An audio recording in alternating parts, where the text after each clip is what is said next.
पहला प्रश्न आपके बीच है, 50 हर्ट्ज वाली सिंक्रोनस मोटर 500 आरपीएम पर गति कर रही है, रोटर पर सैलिएंट पोल की संख्या क्या होगी। यानी आपको फ्रीक्वेंसी 50 हर्ट्ज दे दिया गया है, हमारी साहब एनएस का मान कितना है, 500 आरपीएम है। अब आपको यहां से कैलकुलेट करना है पोल बराबर कितना। तो आप जानते हैं साथियों क्या होता है, एनएस बराबर 120 F/P होता है। यहां से आप पोल निकालना चाहेंगे तो क्या हो जाएगा, जल्दी बताइए। 120 एनएस हो जाएगा। तो अब यहां 120 गुना 50 अब बटा आपका क्या हो जाएगा 500 है ना। तो क्या हो गया आपका 12 पोल हमारा होगा। उत्तर कौन सा है, डी नंबर है। क्या हो जाएगा, डी नंबर। 24 नहीं होगा विद्यार्थी, 12 ही होगा। चलिए आगे बढ़ें। 3 फेज सिंक्रोनस मोटर में 12 पोल हैं, 440 वोल्ट 50 हर्ट्ज की सप्लाई पे संचालित हो रहा है, गति कितनी होगी। तो उसी क्वेश्चन को उलट दिया है साथियों। तो हम यहां पे एनएस निकालेंगे जो कि क्या होगा 120 F/P, यानी 120 गुना 50 बटे पोल आपका क्या है 12, ये आपका 6000/12, यानी ये कितनी हो जाएगी 500 आरपीएम हो जाएगी। ऑप्शन नंबर कौन सा ले लें, सी नंबर ले लें। चलिए आगे बढ़ते हैं, आइए आगे बढ़ते। सिंक्रोनस मोटर में हंटिंग कैसे रोकी जाती है। आज मनपसंद क्वेश्चन आ गया था क्या, सिंक्रोनस में हंटिंग कैसे रोकी जाती है। तो साहब जी हंटिंग हम लोग रोकते हैं इसका प्रयोग करके, जल्दी बताइए। एक्सीलरेटर का, एक्साइटर का, साहब जी आपके पास कह रहा ऑसिलेटर्स का, डैम्पर्स का प्रयोग करके। किसका प्रयोग करके, डैम्पर बार का प्रयोग करके। और ये डैम्पर का हम प्रयोग कहां करते हैं, अपने पोल फेसेस में, और वहां पर कॉपर का एक सरिया जो है लगाने का काम साथियों करते हैं, ये ध्यान दीजिएगा।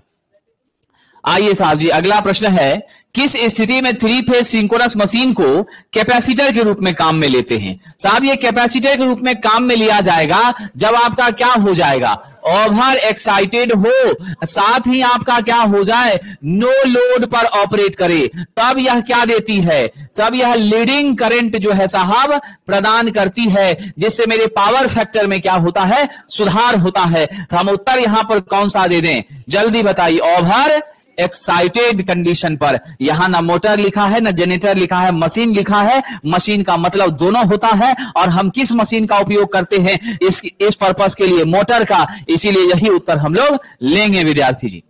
चलिए, तुल्यकालिक मोटर में किस युग्मन कोण पर अधिकतम शक्ति उत्पन्न होगी। आप तो मेहनती छात्र हैं, क्या होगा मान, निश्चित रूप से साहब जी मेरा V क्या होता है, E0V/XS, साइन आपका डेल होता है। डेल जब 90 डिग्री होगा तो इसका मान 1 होगा, ले लें।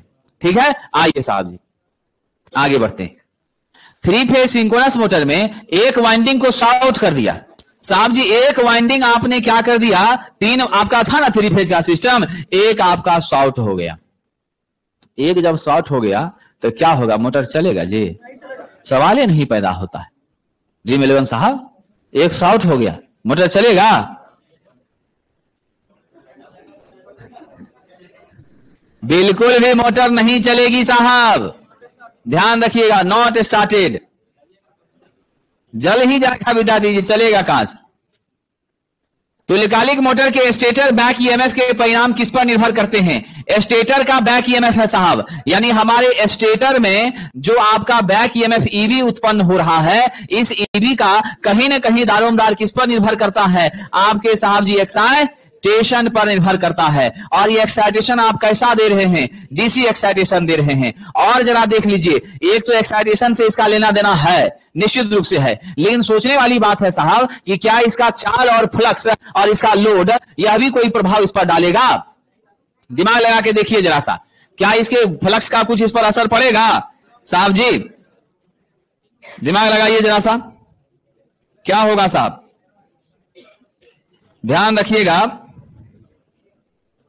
स्टेटर बैक ईएमएफ का परिणाम, तो हमारे पास है साहब जी स्टेटर के बैक ईएमएफ के परिणाम की जब हम बात करते हैं तो वैसी स्थिति में आप ध्यान रख लीजिएगा, लोड से मेरा कोई लेना देना नहीं है, फ्लक्स से भी कोई लेना देना नहीं है, मूल सारा का सारा रिस्पांसिबिलिटी किसका है? उत्तेजन का है। क्योंकि जब तक मेरा ईवी उत्पन्न नहीं होगा तब तक फिर भार को हम पावर कहां से दे पाएंगे? यही ईवी ना आपका यांत्रिक पावर के रूप में क्या होता है? यांत्रिक शक्ति के रूप में परिणत होने का काम करता है। यह ईवी आपका क्या है? हमारा ईवी जो है वह साहब जी इलेक्ट्रिकल एनर्जी का कन्वर्जन है मैकेनिकल एनर्जी के रूप में, जो कि ईवी के रूप में परिणत होता है। और इस ईवी से ही आपको क्या प्राप्त होती है? रोटेशनल डेवलपमेंट हमारी हो पाती है। इसीलिए सिर्फ और सिर्फ किस पे निर्भर कर रहा है? आपका डीसी एक्साइटेशन पर निर्भर कर रहा है। सिंक्रोनस मोटर कब बंद हो जाएगी साहब? जब हम एक्साइटेशन को खोल देंगे। एक्साइटेशन जब रहवे नहीं करेगा तो कहीं से कोई कल्पना आप नहीं कर सकते हैं, क्योंकि ऐसे ही यह मोटर जो है नॉट सेल्फ स्टार्टिंग होती है। क्या होती है? ऐसे ही आपका नॉट सेल्फ स्टार्टिंग है और ऊपर से आपने डीसी एक्साइटेशन इसको क्या कर दिया? जीरो कर दिया। एक्साइटेशन जब दिए नहीं तो फ्लक्स आपके रोटर में साहब उत्पन्न हुआ नहीं। जब फ्लक्स रोटर में उत्पन्न हुआ नहीं तो कहां से आप मैग्नेटिक लॉकिंग का सपना देखेंगे? यह तो संचालित ही नहीं हो पाएगा, निश्चित रूप से साहब एकदम काम नहीं करेगा। चलिए आगे बढ़ते हैं। आइए साहब,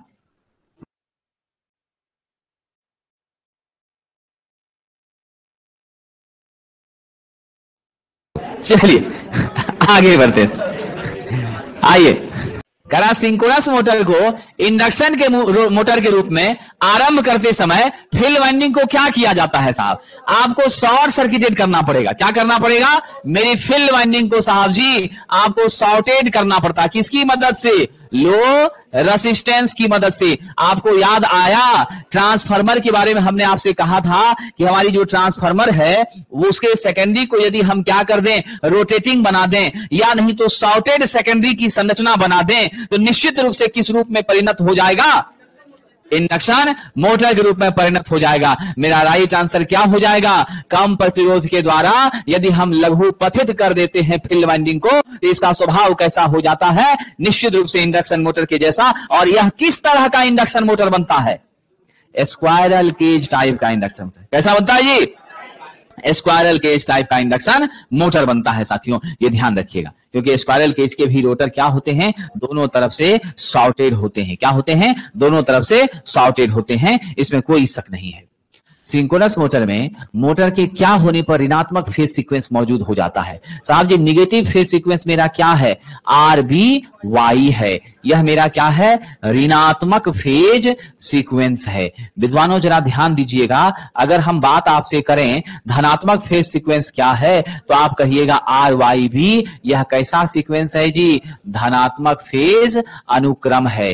अब आपका कह रहा है ऋणात्मक फेज अनुक्रम हो गया, किस स्थिति में ऐसा होता है? ओवरलोड में नहीं साहब, लो भार में नहीं साहब। जब आप अचानक क्या करते हैं? अनबैलेंस्ड वोल्टेज की सप्लाई सिस्टम को प्राप्त होती है, उस सिचुएशन पर आपका क्या होता है? फेज सीक्वेंस के इन्वर्जन की समस्या बन जाती है। राइट आंसर होगा असंतुलित वोल्टेज की आपूर्ति करने के बाद ये स्थितियां हम लोगों के बीच आती हैं साहब। आइए साथियों आगे बढ़ते हैं।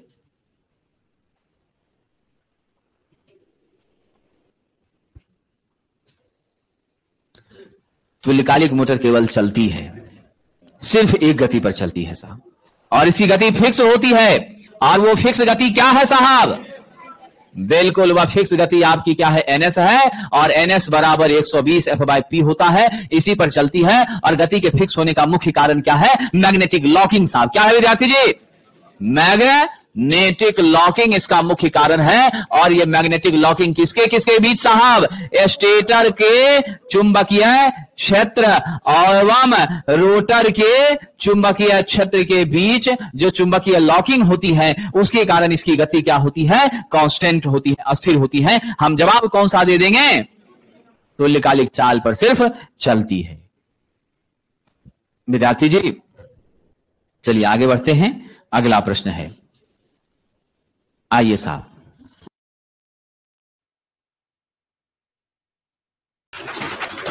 आइए साहब, प्रवाहित आपूर्ति से उचित रूप से समकालिक तुल्यकालिक मोटर को बिना लोड और बिना लॉस के चलाए जाने पर क्या होगा? नहीं हमने भार को जोड़ा है साहब, और मेरी लॉसेस भी क्या हो गई है? शून्य हो गई है। क्या होगा जरा सोच के बताइए। स्टेटर करंट बहुत ज्यादा हो जाएगी, स्टेटर करंट शून्य हो जाएगी, स्टेटर करंट बहुत बढ़ जाएगी, ईएमएफ वोल्टेज से क्या हो जाएगा, अधिक हो जाएगा। क्या होगा साहब, ना ही मेरा लोड है और ना ही मेरा लॉस है, ना लॉस है ना लोड है, जितना भी है उतना तो स्वाभाविक है कि मिलवे करेगा। कहीं ना कहीं क्या होगी, मेरी स्थिति ऐसी हो जाएगी कि मेरा साहब बैक ईएमएफ ही सप्लाई से क्या हो जाएगा, बढ़ जाएगा। तो हम किस उत्तर के साथ आगे बढ़ जाए सरकार, ऑप्शन नंबर डी के साथ हम लोग आगे बढ़ जाएं। कई बार क्या होता है कि क्वेश्चन की भाषा से हमको चीजों को पकड़ने का प्रयास करना पड़ता है, ठीक है, लेकिन यह जो हम सोच रहे हैं उसके पीछे भी एक लॉजिक है कि इस सिचुएशन पर गौर करिएगा। हमने तो कह दिया है कि अधिक हो जाएगा, ठीक है, आप तो साफ दिमाग लगाए कि कह दिए बहुत अधिक हो जाएगा, लेकिन सबसे पहली चीज समझिए, जब मशीन मेरी नो लोड पर होती है तो क्या होता है, क्या आईएफएल हमको लेना पड़ता है, नहीं, मेरा करंट क्या होता है, नेचुरली बहुत ही कम होता है। और ये नो लोड करंट का मान कितना होता है साहब जी, 30 से लेकर के 40%, 50% किसका, हमारे आईएफएल का। तो आखिर यह नो लोड की करंट किसको रिसीव हो रही है, ये करंट साहब जी हमके स्टेटर को रिसीव हो रही है। किसको रिसीव हो रही है, स्टेटर को रिसीव हो रही है। तो अब आप आंसर दीजिए, स्टेटर पर धारा बहुत कम होगी, ऑप्शन नंबर ए होगा, डी मेरा सही उत्तर नहीं है। समझ गए विद्यार्थी जी, ठीक है, जब लॉस भी नहीं होगा और नेचुरली हमारी क्या होगी, लोड भी नहीं होगी, ऐसे स्थिति पर क्या होगा, स्टेटर धारा बहुत कम हो जाएगी। ये सिचुएशन तब प्राप्त होगा जब सिस्टम आपकी कहां हो जाए, ओवर एक्साइटेशन में हो, तब जाके ये सिचुएशन प्राप्त होता है। डाउट होता है इस पर कि शायद यही हो जाएगा, लेकिन जब गौर से विचार कीजिएगा तो यह सच्चाई है। इसलिए ए नंबर को सब लोग सही करिए, ध्यान दीजिए साहब।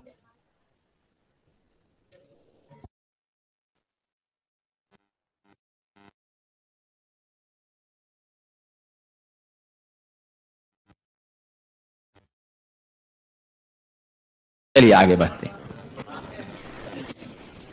विद्युत कोण और समय के बीच का जो आरेख है साहब, क्या कह रहा है, एक तरफ आपकी क्या है, इलेक्ट्रिकल एंगल थीटा है, इधर मेरा क्या है, टाइम है। समझ गए, यह जो है किस चीज को बताता है साहब, तो मेरी इलेक्ट्रिकल एंगल थीटा इलेक्ट्रिकल और मेरा समय टी, यह किसके, इस कर्व को क्या कहते हैं बताइए साहब, पावर कर्व कहते हैं, नहीं, इसको स्विंग कर्व कहते हैं। क्या कहते हैं, स्विंग कर्व कहते हैं। यह कर्व अस्थायित्व को क्या करता है, रिप्रेजेंट करने के लिए बनाया जाता है। किसके साहब, अस्थायित्व, यानी स्टेबिलिटी को क्या करता है साहब, स्टेबिलिटी को रिप्रेजेंट करने के लिए यह कर्व बनाया जाता है, ठीक है। और यह कर्व हमको कब प्राप्त होता है, जब हम अपने पावर सिस्टम में इक्वल एरिया क्राइटेरियन के बारे में चर्चा करते हैं और हमारी लोड बैलेंसिंग एंड स्टेबिलिटी की जब हम स्टडी करते हैं, तब जाके इस कर्व का नीड पड़ता है। इस कर्व को हम लोग कहते हैं साहब स्विंग कर्व कहते हैं। ऑप्शन नंबर ए आपका सही उत्तर होगा। चलिए विद्यार्थी जी,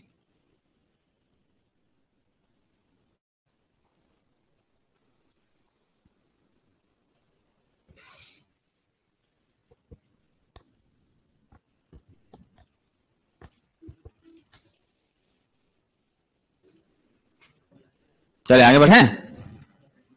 तो इलेक्ट्रिक मोटर का स्पीड रेगुलेशन क्या होता है, सबसे पहले आप जानते हैं परसेंटेज स्पीड रेगुलेशन होती है मेरी no load speed minus full load speed बटा आपकी फुल लोड स्पीड।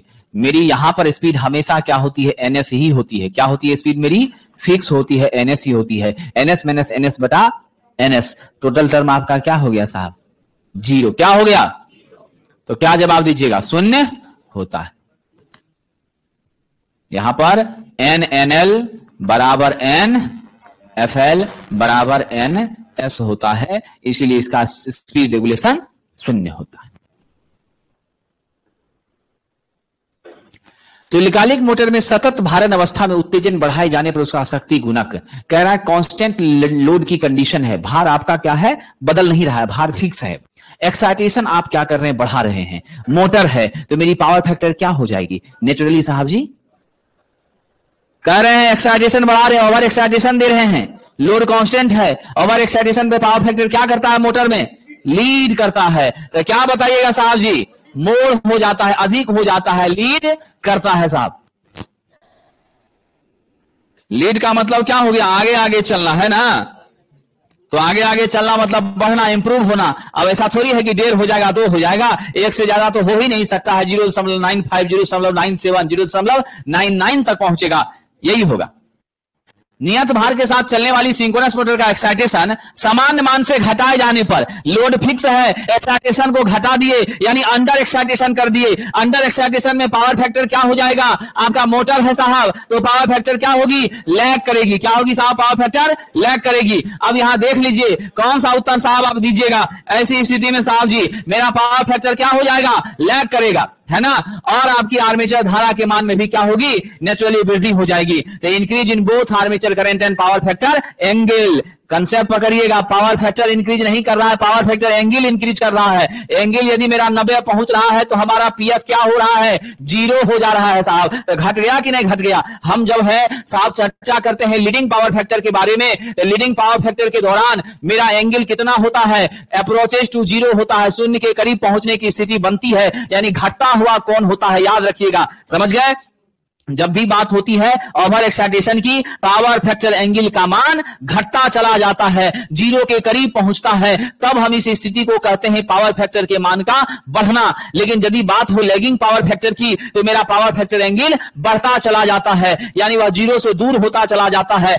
तभी तो हम 90 तक जब पहुंच गए तो मेरा मान cos 90 क्या हो गया, 0। इसीलिए साहब जी कह रहा है पावर फैक्टर कोण में वृद्धि होती है और आर्मेचर करंट भी मेरा क्या होता है, नेचुरली बढ़ने लग जाता है। और रहता सिर्फ पावर फैक्टर तो होता कमी होती है, पावर फैक्टर में कमी लेकिन कोण में वृद्धि। चलिए साहब, नहीं डी का कोई सवाल नहीं पैदा, कहां से हो जाएगा। पावर शक्ति लैगिंग पावर फैक्टर ये कह रहा है साहब, समझे कि नहीं। तो लैगिंग पावर फैक्टर आपका क्या हो रहा है, बढ़ रहा है। तो यहां क्या होता है, पावर फैक्टर लैगिंग होती है तो उसका मान घटता है विद्यार्थी जी, इसीलिए यह सेंटेंस सही नहीं है। कहना सिंक्रोनस मोटर में लीडिंग पावर फैक्टर पर मेरा ईएमएफ क्या हो जाता है, लीडिंग पावर फैक्टर पर मेरी ईएमएफ ग्रेटर होती है किससे साहब, सप्लाई वोल्टेज से, समझ गए। और यही सिचुएशन हमको क्या प्रदान करती है, कैपेसिटेंस का स्वरूप प्रदान करती है। सिंक्रोनस कंडेंसर मेरा सिस्टम बनता है, राइट आंसर क्या हो जाएगा, आपूर्ति वोल्टेज से अधिक हो जाएगा, ऑप्शन नंबर सी। चलिए विद्यार्थी जी आगे बढ़ते हैं।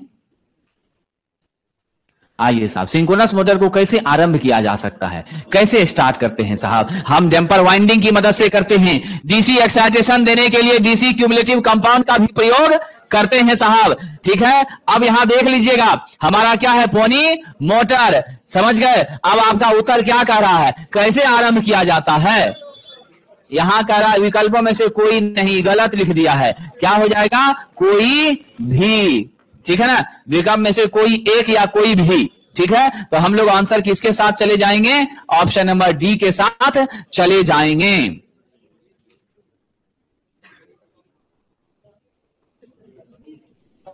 कोई एक सही है।